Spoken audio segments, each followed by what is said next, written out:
Hi everyone, you are watching TBI TV brought to you by Midwest Functional Neurology. I am Amy Zellmer and today we are talking about self-advocacy.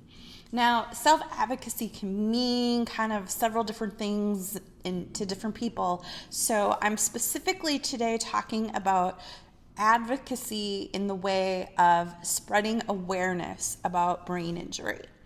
So it's probably the most common question I get, whether in person or through email, is how do I become an advocate? How do I get involved? How do I spread awareness? And my very first tip is to just share your story. It's really that simple. And for me, that's how it started. I wrote my story on my own blog. And then I eventually had it published on the Huffington Post. And from there, it just kind of exploded. And I kept writing and I kept writing. And now I do a lot of speaking. I do these YouTube channel.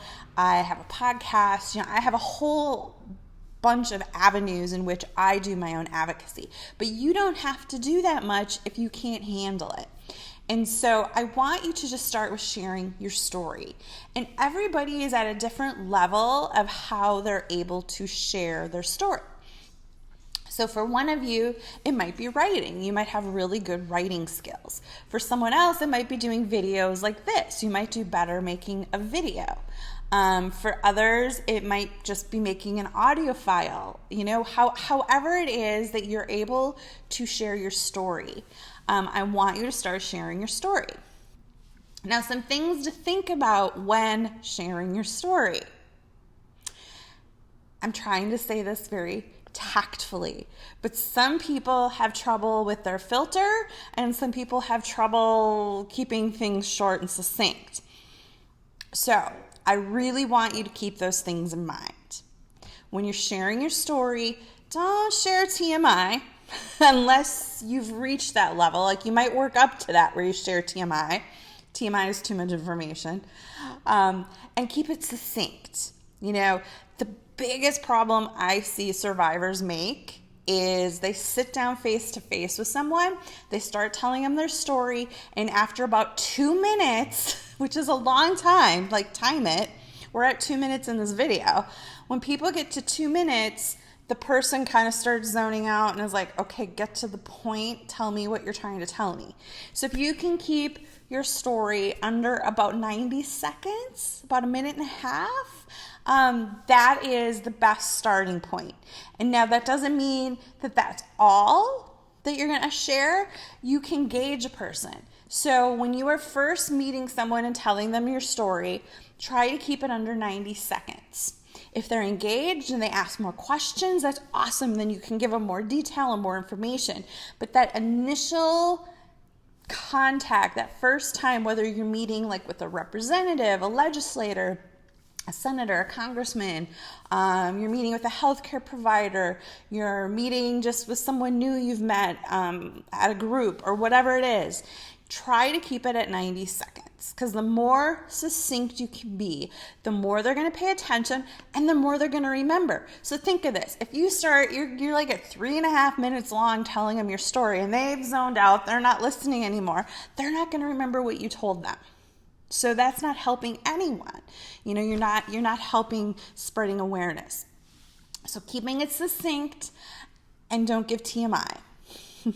Now, when you're writing it, you have a little more like leeway. I try to keep my pieces under 1,000 words. Right around 750 is like the optimal point that people will read. If it's very engaging, they'll keep reading more. I have some pieces that are closer to 2,000 words, but I try to keep my pieces at about 1,000 words. That is about where people's attention span lies. So when writing your story, keep that in mind. I had someone send me their story once and it was like 12,000 words. Way too long. Way too long. Like nobody's going to sit down to read that, right? So if you want to write your story, but you're not a good typer or you don't quite know how to get it from here to here, just start writing. I tell people just start writing. You can have somebody else help you edit it down. You might be able to edit it down yourself once you just kind of get it all out there. You can like try organizing your thoughts after you at least get it onto the paper. So just start somewhere. That is my biggest suggestion in this video, is just start somewhere with sharing your story. So once you write it down, then you can start practicing it. So the biggest thing, if you're going to start meeting people and sharing your story, like if you're going to start meeting with your representatives and legislators, practice it. Practice, practice, practice. Because the more practice you do, the more likely you're going to remember it, because, you know, we all know our memories. You can have it written down too if you have to read it. That's totally fine if that makes you more comfortable. But practice, practice, practice so that you know it's like 90 seconds, right? Because we just don't want it to be too long and rambling, because that is when people tune out, they stop listening, and then they don't, you know, they haven't paid attention and they're not going to remember what you told them, which totally defeats the whole purpose of getting out there and sharing your story. So you can write your story, you can do video, you can share it in person, you can do audio. There's a lot of ways you can share your story to start doing advocacy and awareness work. So I want you guys to work on that. And, you know, like I said, it might evolve to more. Maybe you're a really, really good writer, so you start writing more and more pieces. Or maybe you're really good at making videos, so you start a YouTube channel. There are just so many options in today's technology world, and maybe you just need someone to help you with the technology part, and maybe you could ask a friend or a family member. If you know someone who's in high school, they're really good with technology. Like if you have a family member or a neighbor, you might be able to pay them a few bucks or buy them a Starbucks or, you know, whatever it might be, make them dinner. But start sharing your story. That is the best first step in becoming an advocate. And from there, you never know where it'll go. You might start speaking at events, you might get radio interviews, you might get newspaper interviews. You know, once you write your story, and again, keeping it succinct and not TMI, you can send it to your local newspaper, your local radio stations. You just never know who might be interested. And, you know, share that March is Brain Injury Awareness Month. That might be a really good interest and lead in to get them to interview you or talk about you. So you just never know where the advocacy journey will lead. And if you're not quite there yet, if you're not quite ready to share your story, it's okay. You know, you'll get there in your own time. Not everyone can do everything. So don't push yourself.